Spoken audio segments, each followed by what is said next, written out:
બોટાદથી ભુજ પરત ફરી રહેલા ભુજના ડીવાયએસપીની નજરે કનૈયાબે પાસે રાત્રે રોંગ સાઈડમાં સામેથી પૂરપાટ આવી રહેલી સ્કોર્પિયો કાર ચડી તેમણે ગાડીને અટકાવવા પ્રયાસ કરતા ચાલકે ગાડી હંકારી મૂકી। ગભરાટમાં ચાલકનો ગાડી પરનો કાબુ જતો રહેતા થોડેક આગળ જઈ ગાડી પલટી ખાઈ ગઈ અને ચાલક નાસી ગયો। ડીવાયએસપીએ ગાડીની તપાસ કરી તો અંદર દારૂ ભરેલી પેટીઓ પડી હતી। ભુજ વિભાગના નાયબ પોલીસ અધિક્ષક રવિરાજસિંહ ડી જાડેજા બોટાદમાં કોર્ટની મુદત પતાવીને ભુજ પાછા ફરતા હતા ત્યારે રાત્રે 11 વાગ્યાના અરસામાં ભુજ બચાવ હાઈવે પર કનૈયાબે ગામ નજીક અંબિકા સ્ટીલ કંપની પાસે રોંગ સાઈડમાં સામેથી પૂરપાટ ઝડપે એક સફેદ રંગની સ્કોર્પિયો કાર આવી રહી હતી। તેમણે ડ્રાઈવરને સૂચના આપીને ગાડીને અટકાવવા પ્રયાસ કર્યો હતો પરંતુ કાર ચાલકે ગાડી અટકાવી નહોતી। સ્કોર્પિયો ચાલકે ગભરાટમાં કાબુ ગુમાવી દેતા થોડેક આગળ જઈ બાવળની ઝાડીમાં ગાડી પલટી ખાઈ ગઈ હતી।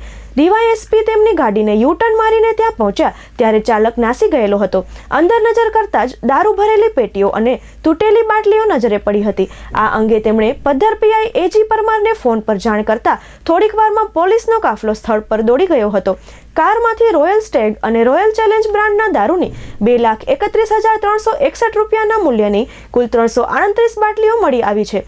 અન્ય 78 બાટલીઓ ફૂટી ગઈ છે જેના ઢાંકણા કબજે કર્યા છે।